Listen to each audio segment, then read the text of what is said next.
All right, welcome to back to the symposium reading Spinoza, put on by the Center for Jewish Studies at the University of Wisconsin-Madison. I'm Steve Nadler, and my co-organizer is Sonny Yudkoff. And our next speaker is Daniel Schwartz.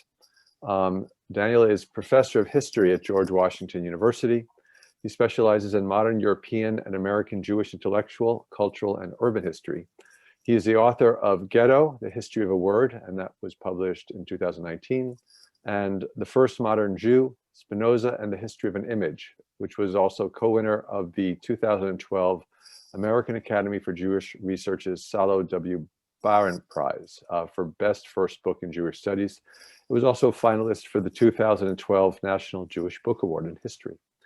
And the title of his talk today is, Should the Excommunication of Spinoza Be Lifted? Hebrew and Yiddish Perspectives, 1927 to 1956.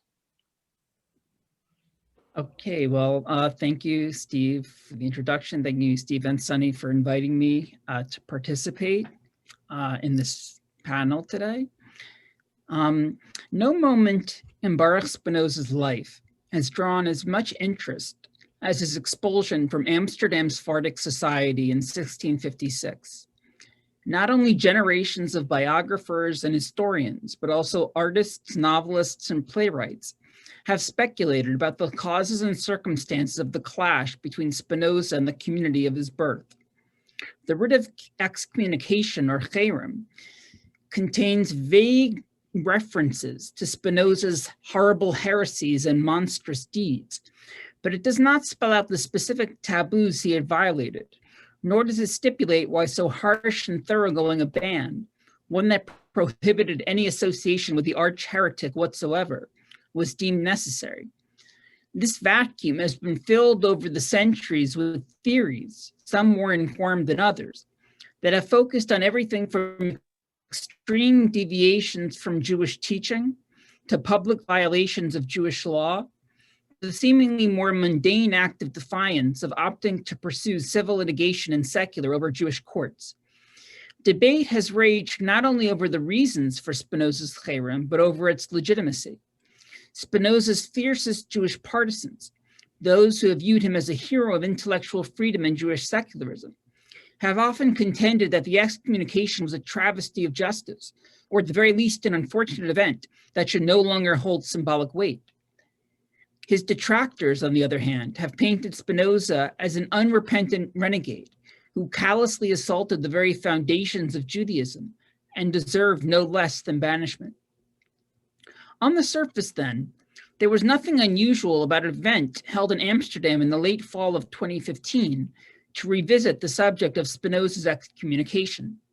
In 2012, as Stephen Nadler explained in his recounting of the event, the trustees, or Mahamad, of the Talmud Torah congregation had commissioned 4 scholars of Spinoza in 17th century Sephardic Amsterdam, Nadler himself, Jonathan Israel, Yosef Kaplan, and Pete Steinbacher, to prepare independent reports assessing the historical, religious, and philosophical contexts of the ban. That much was par for the course for academics. But there was a catch. The board wanted the specialists not merely to provide accounts of the cherem, but to weigh in on the reasons for and against lifting it. By 2015, the co-hosts of the event, the Kreskis Institute for Jewish Education and the University of Amsterdam, had decided that it was time for this discussion, secret to that point, to be aired in public. On an early December Sunday, in front of a packed house, the 4 scholars presented their findings while 2 rabbis, the Dutch-born Israeli Rabbi Nathan Lopez Cardozo and Amsterdam's Chief Rabbi Pinchas Toledano, dueled over whether or not the cherem should be annulled. The idiosyncratic Rabbi Cardozo, an Orthodox Baal Teshuvah, who has viewed Spinoza as his intellectual hero since adolescence, cried out for the ban to be lifted. Rabbi Toledano demurred, arguing, "How on earth can we even consider removing the cherem from a person with such preposterous ideas, where he was tearing apart the very fundaments of our religion? The moment we rescind the cherem, it would imply that we share his heretic views." Given the chief rabbi's strident disapproval, There was little chance the Muhammad would contravene him by lifting the excommunication of Spinoza, and to my knowledge at least, nothing has happened since. This was the closest the Amsterdam community that expelled Spinoza 365 years ago has ever come to lifting the ban. But the idea of issuing Spinoza a retroactive amnesty has a nearly 100-year-old history. In 1927, at an event at the Hebrew University in Jerusalem held to commemorate the 250th anniversary of Spinoza's death, Joseph Klausner stunned the audience by closing his keynote address with the words, "The cherem is nullified. The sin of Judaism against you is removed, and your offense against her atoned for. Our brother are you, our brother are you, our brother are you, achinu ata, achinu ata, achinu ata." To conclude, Klausner invoked the phrase traditionally used to rescind a rabbinic ban, "Our brother are you," and applied it to Spinoza. The secular and right-leaning Zionist scholar and ideologue had usurped the role of the Beit Din, or rabbinical court, in Jewish law, theatrically lifting the stigma from the 17th century philosopher. Klausner's gesture made a deep impression throughout the Yishuv and even internationally, to the point that the New York Times published a brief article a month later whose headline ran, "Ban against Spinoza revoked by Jews." And when Klausner died in 1958, the New York Times even ran an obituary with the subheading, "Weizmann's rival for Israeli presidency is dead. Ended Jewish ban on Spinoza." However, no concerted push to formalize the lifting of the cherem followed Klausner's impromptu pardon. That changed in late 1953, following a call by David Ben-Gurion, then in between stints as Israeli prime minister, to rectify the injustice done to Spinoza and the Jewish people by translating Spinoza's complete works into Hebrew in time for the 300th anniversary of the ban in 1956. Ben-Gurion was careful in his article to note that he was not seeking a formal annulment of the cherem, but this line was overlooked, and his piece was taken as an appeal to do just that. This triggered a controversy in the state of Israel that lasted through the commemoration of the tercentenary of the ban 3 years later. The debate over whether the cherem can and should be lifted may appear to be purely symbolic, as its force had clearly evaporated for much of the Jewish world by the time the issue of annulling it was mooted. But underlying the argument over whether this was an issue that demanded redress were a series of deeper fissures over everything from the nature of Judaism to the status of the pre-modern Jewish community to the problem of Jewish and Israeli secularism. The argument over whether the cherem should be lifted was essentially a screen for these more substantive divides. By the time Klausner pronounced the cherem null and void in 1927, Spinoza had already been substantially reclaimed in Jewish culture. The Ethics had been translated into Hebrew twice, first by the Hebrew maskil Shlomo Rubin in 1885, and more recently by the Jewish and Zionist philosopher Jacob Klatskin in 1923. The latter year also saw the translation of both the Tractatus and the Ethics into Yiddish. 19th century maskilim, such as Rubin and Abraham Krachmal, had labeled Spinoza the new guide for the perplexed and our Rabbi Baruch, respectively, all while excavating Jewish sources for Spinoza's philosophy in medieval Jewish thought. In short, by 1927, Spinoza was already an icon for iconoclasts, part of the pantheon of modern Jewish cultural heroes. Klausner's address was titled "The Jewish Character of Spinoza's Philosophy." He began by largely distancing himself from earlier efforts in the Haskalah to Judaize Spinoza by finding Jewish antecedents for his metaphysical monism. Indeed, he praised such adamant opponents of Spinoza's Jewish rehabilitation as Samuel David Luzzatto and Hermann Cohen for sharply distinguishing between the pantheist rationalism of Spinoza and the prophetic monotheism of Judaism, which insists on a transcendent God. Klausner also seconded Luzzatto's criticism of the rational and utilitarian ethics of Spinoza, claiming its emphasis on maximizing the capacity of the individual and its contempt for pity could not be squared with Judaism. Spinozism, concluded Klausner, is not Judaism in the purest sense of the term. But Judaism, he went on to say, is not exclusively a religion, just as it is not exclusively a nation. It is, quote, a national culture based on a religious moral platform. Like any historical organism, it is full of internal variety and incongruity. The discrepancies between the Judaisms of Spinoza and the prophets, then, need not be resolved for the former to be reclaimed for Jewish identity. The unifying characteristic of Judaism is not any single abstract teaching or idea. Rather, it is, quote, the consciousness that all the multiple Judaisms are simply part of an uninterrupted chain to our generation and until the end of all generations. In short, the unity of Judaism was its consciousness of historical continuity amid so much diversity. From this vantage point, Klausner reasoned, Spinoza was a complete Jew, and his teaching contained an absolutely Jewish character.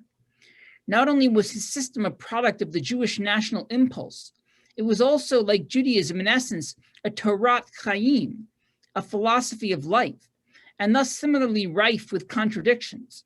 On the one hand, Klausner argued, Spinoza's philosophy was atheistic, materialistic, mechanistic, deterministic, utilitarian, and Machiavellian. On the other hand, it was God-intoxicated, idealistic, teleological, obsessed with freedom, concerned with community, and committed to the proposition that man is God to man. Most important, the Spinoza who deprecated Judaism in the Tractatus also claimed the ultimate aim of the Bible to be righteousness and justice, and predicted the possibility of a future restoration of Jewish sovereignty. Klausner thus believed that the main obstacle to a full naturalization of Spinoza lay in a diasporic conception of Judaism as solely a religion, which imposed an unnatural doctrinal conformity.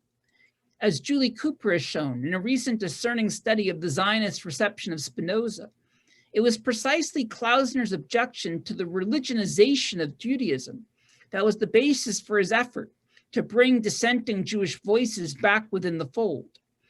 Klausner viewed Spinoza as part of a chain of predominantly Platonic Jewish thinkers, including Philo, Shlomo Ibn Gaviro, and Yehuda Bravanel, whose metaphysical thought was suppressed or at least ignored by Judaism qua religion, but could be reabsorbed by an embodied Judaism reclaiming its linguistic and territorial foundations.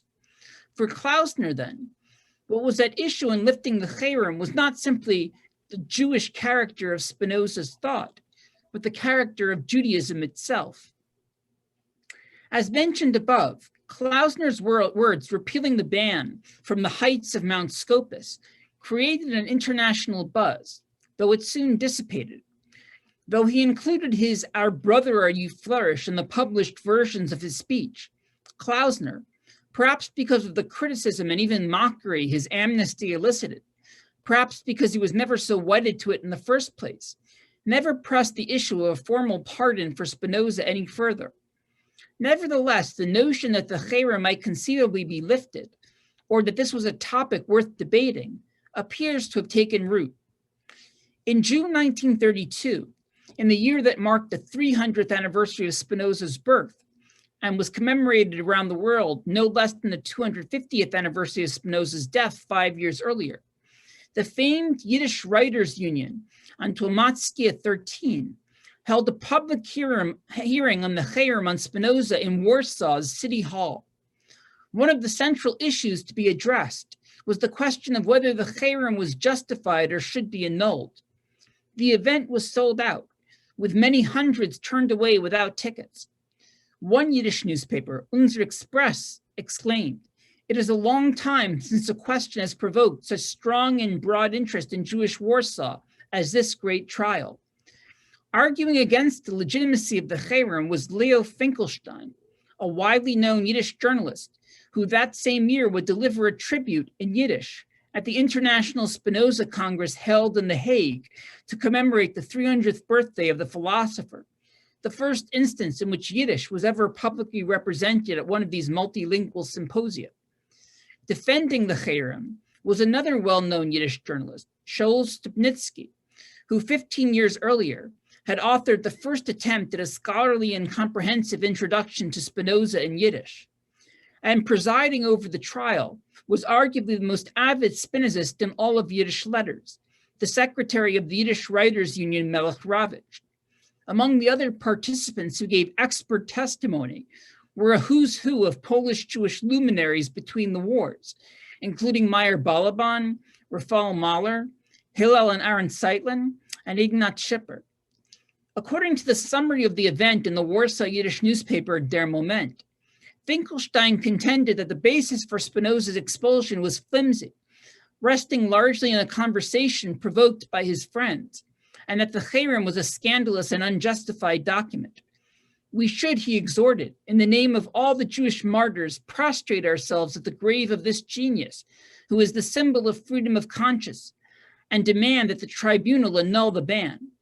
Stupnitsky, on the other hand, indicted Spinoza for undermining the foundations of a newly created Amsterdam Kehillah comprised largely of former New Christian refugees from the Inquisition and their descendants, and depicted the Cherem as a means of protection against someone who threatened direct harm to Judaism.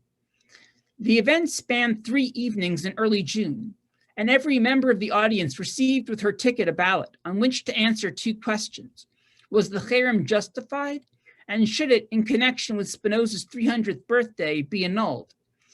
To my disappointment, I have not been able to uncover the verdict, though I suspect, given the likely attitude of the crowd, that it was in favor of lifting the ban. I don't know, perhaps Alan Nadler knows more about this than I do.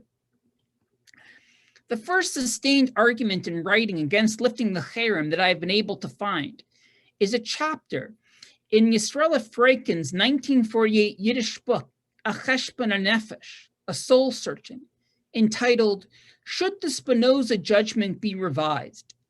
Starting in the late 1930s, against the background of the rising persecution of Jews by anti-Semitic fascist and authoritarian governments throughout Europe, and the seeming indifference of the Western democracies to their fate, the one-time staunch East European diaspora nationalist of Freiken, from his home in Paris, emerged as a fierce critic of emancipation and the liberal doctrine of individual rights.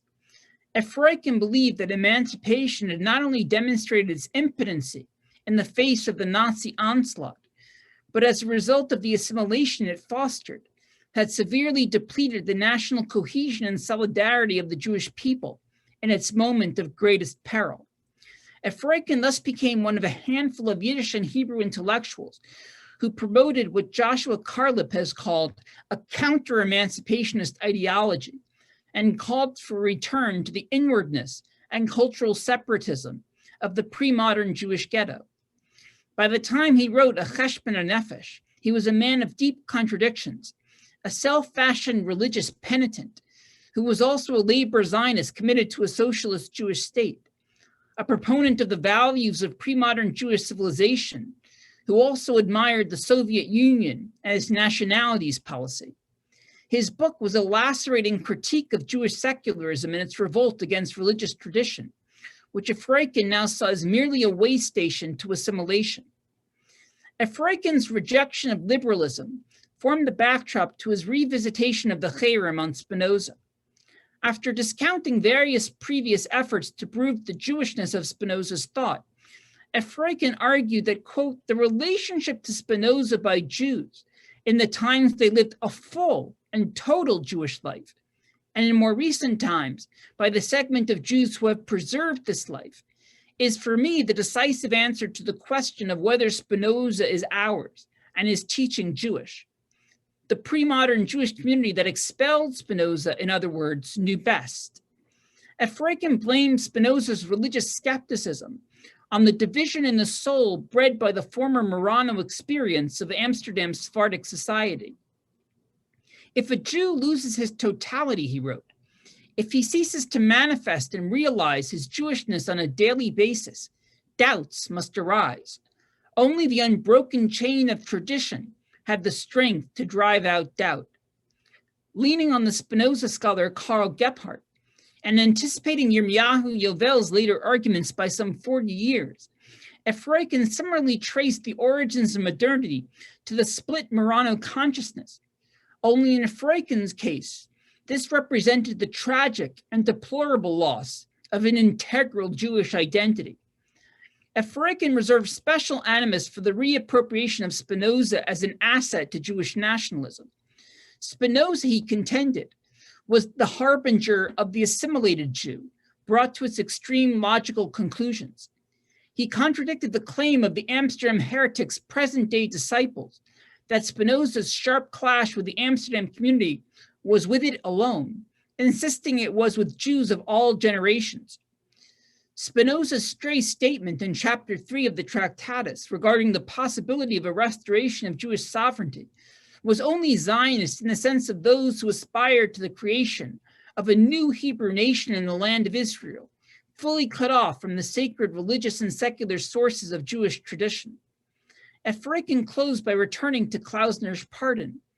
By using the traditional formula to lift the cherem, he argued, quote, Klausner sinned against the letter and spirit of our Jewish tradition, and if you will, the foundational principles of every civilization, which is impossible without an organized, established juridical order. None of the presuppositions for a revision of the verdict applied. The accused had not appealed during his lifetime, nor was there any evidence annulling the cherem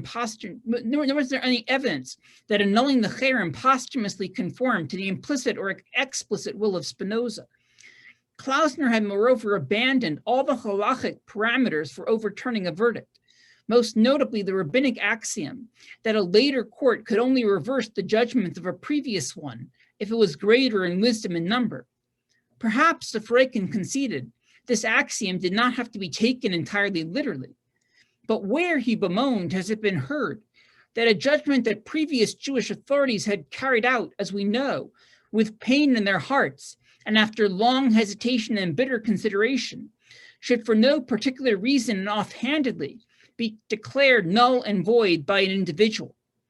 The whole shameful episode, if Freiken concluded, was reflective of a loss of reverence for Jewish authority. Indeed, it was an emasculation of the very idea of authority. 5 years later, the issue of authority in Spinoza's cherem would once again come to the fore.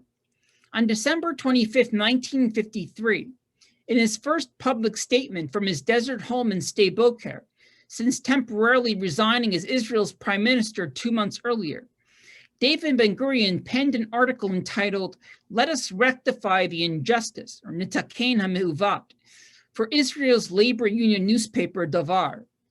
His opinion column called for a complete rehabilitation of Spinoza within Hebrew literature and culture. An avid Spinozist since his youthful reading of Rubin's translation of the Ethics, Ben-Gurion would later balk at the notion that he saw a formal official lifting of the ban, though this is how his article was received and continues to be remembered. Ben-Gurion's specifically Zionist exoneration of Spinoza took two forms.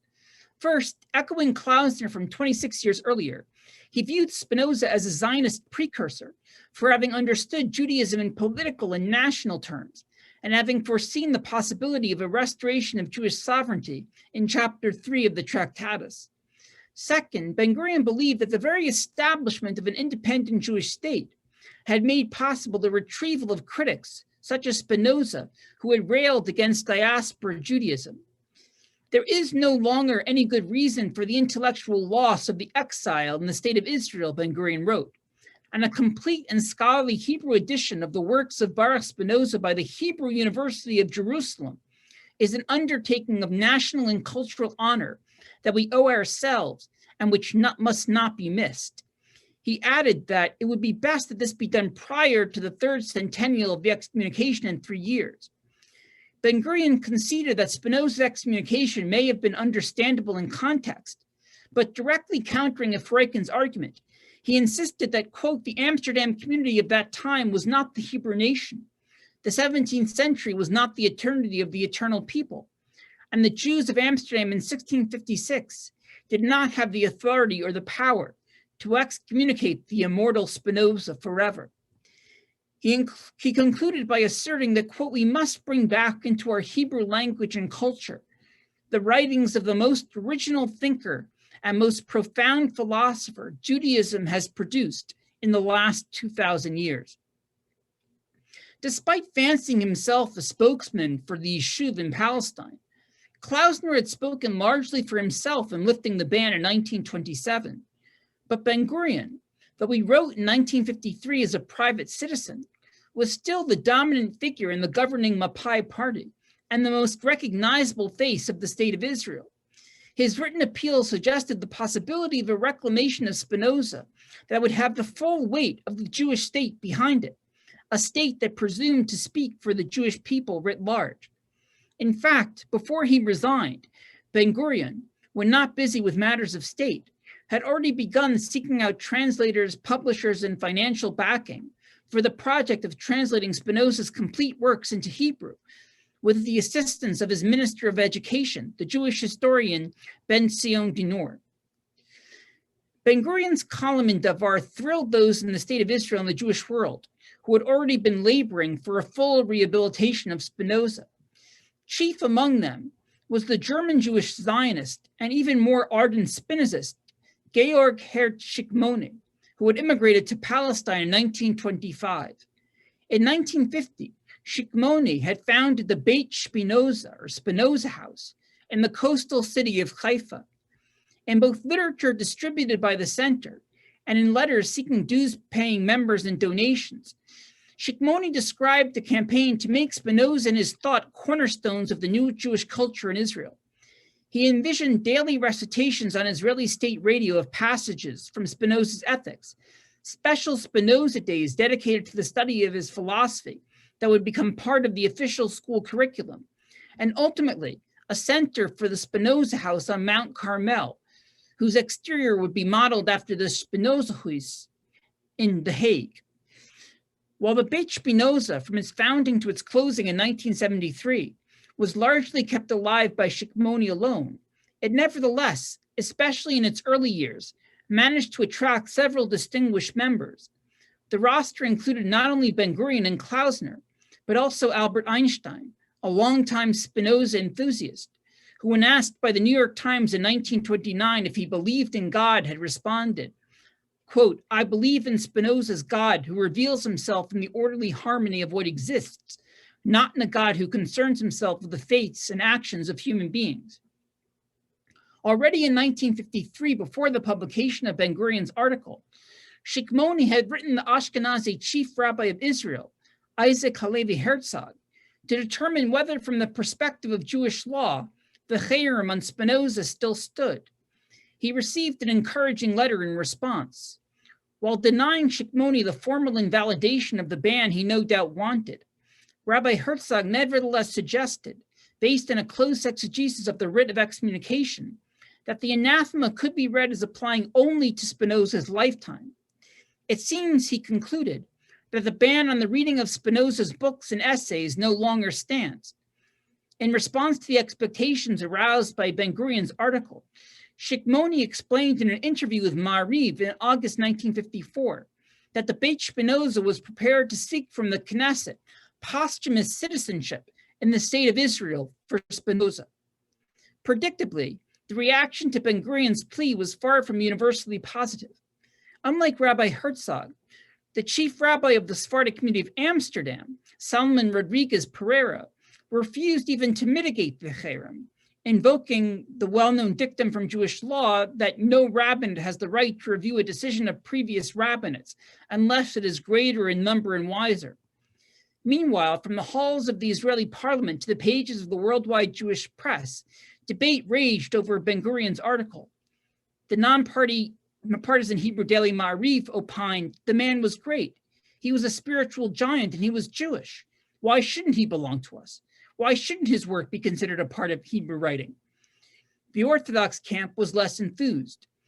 On the floor of the Knesset, Eliyahu Moshe Gan-Hufti, an MK from the religious Zionist Hapoel Mizrahi party, warned that canceling the cherem on Spinoza would open the floodgates to naturalizing countless individuals established by history as traitors.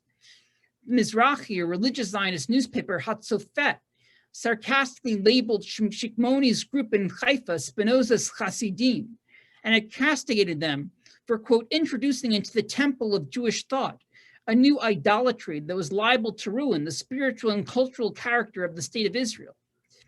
Yet the most persistent attack on the repatriation of Spinoza came not from a religious Jew, from a secularist. Yehoshua Manoach was a writer of moderate renown who, like Ben-Gurion, had immigrated to Palestine during the Second Aliyah and eventually became a longtime member of the Ganya Aleph, the first Hebrew kibbutz. He was a somewhat unusual secularist in that he believed strongly that the novel creations and institutions of secular Zionism needed to be anchored in the forms bequeathed by religious tradition. In the 1960s, for instance, he wrote passionately of the need for the codification of the teachings of the kibbutz into a kibbutz halacha, indeed a kibbutz shulchan aruch. This veneration for pre-modern Jewish legacies was a cornerstone of Manoach's essays in the journal Hapoel Tzair in 1954 and 1955, blasting Ben-Gurion's proposed exculpation of Spinoza. One of the principal sources Manoach drew on, it was an important inspiration for Freikin as well, was Jacob Klatskin's 1923 Hebrew intellectual biography of Spinoza. Klatskin himself never appears to have responded to Klausner's lifting of the cherem in 1927, and he died before the issue of a prospective partisan was resurrected in the 1950s. But the thrust of his analysis of the ban was that it was fully justified not only from the perspective of the Amsterdam community at the time, but even according to the logic of Spinoza's own political philosophy. In the final chapters of the Tractatus, Spinoza defended freedom of thought and speech, but otherwise insisted that the sovereign state could demand obedience from its citizens in everything, including sacred matters. Significantly, and perhaps somewhat surprisingly for a thinker long associated with a radical commitment to the Zionist axiom of shlilat hagolah, or negation of the exile, Klatskin defended the pre-modern diaspora Jewish community, or the Kahal, as a full-fledged polity, and the Torah as the equivalent of state law. The Torah, he wrote, was the Jewish people's homeland in the exile, and its laws were the laws of their country. Therefore, he concluded that Spinoza, quote, was judged according to the law by which he himself judges, and he was not only judged justly, but even leniently, beyond the letter of the law. This notion that Spinoza effectively convicted himself is problematic, not least because Spinoza never accepted the premise that the Kahal was a form, quasi or otherwise, of state sovereignty. Yet in his first rejoinder to Ben-Gurion, titled A Bit of Introspection, or Ma'atit Bonanut, Manoach latched onto Klatskin's reasoning and sought to translate it into terms that would be familiar to contemporary Israelis. Referring to the age of the Golah, he wrote, "Every rabbi was then a sort of defense minister. The commandments and prohibitions were the country's foundations and walls, and excommunication their defense. Just as everything that menaces the country's borders, whether in Degania Aleph, Jerusalem, or Sde Boker, endangers the entire country, and anyone who defends them defends the entire country, so it is in the case at hand. Spinoza endangered the country, and the rabbis of Amsterdam, the nation's defense ministers in those times, defended it with an excommunication. Spinoza was a danger to the Jewish state of the exile, a type that Comrade David Ben-Gurion had himself excluded from the law of return's promise that every Jew has the right to return to Israel. To officially rehabilitate Spinoza then, as Ben-Gurion proposed, would be akin to violating the principle of self-defense that was hallowed in the modern state of Israel. In a later essay, Manoach confessed that he was not religiously observant, but lambasted the kind of Jewish secularism Ben-Gurion embodied for its supersessionist attitude. As a national Jew, he wrote, who sees an ironclad need that the materials for the construction of the present and the future be taken from the tradition of the past and its sacred possessions, there are things for me that once touched immediately cause offense. Regarding these things, there can be no compromise. They are, to my mind, taboo. Even somebody completely secular but nationalistic must have something like this. One might call it holy. For me, and I don't care what others think, anybody who belittles the stature of Moses, our teacher, Moshe Rabbeinu, speaks ill of the prophets of Israel, shows disrespect to the Hebrew Bible, our book of books, which in my eyes has no equal. I want nothing to do with his philosophy. Here, Manoach gives the secular national rationale for keeping Spinoza out. Like Spinoza, he does not feel bound by the law, and while he takes pride in the monotheistic idea, he has no interest in religious disputations. But in attacking Moses, the prophets, and the Bible, Spinoza was not just attacking the Jewish religion. He was undermining the sacred possessions of the Jewish people, the building blocks on which any future national Jewish culture had to be constructed. To honor such a heretic and traitor, to say to him, "Our brother are you," would be to show an appalling disrespect to our forebears. And respect, Manoach concludes, is precisely what is missing in contemporary Israeli secularism. Ultimately, of course, there was no formal exoneration, and Ben-Gurion's hope of seeing Spinoza's complete works rendered into Hebrew by 1956 did not come to pass, though the first complete Hebrew translation of the Tractatus was published in 1961. Shpinoza originally had plans to commemorate the tercentenary of the ban with an international conference at the Beit Shpinoza on Mount Carmel. That never happened, but to mark the occasion, the Beit Shpinoza commissioned a plaque hewn from basalt rock in the Galilee and placed on the gravestone of Spinoza at a ceremony in the Univ Kirk in The Hague. On the plaque was inscribed a single chiseled word, Amcha, literally your nation, but more colloquially, a fellow Jew. Thank you. Thank you very much, Daniel.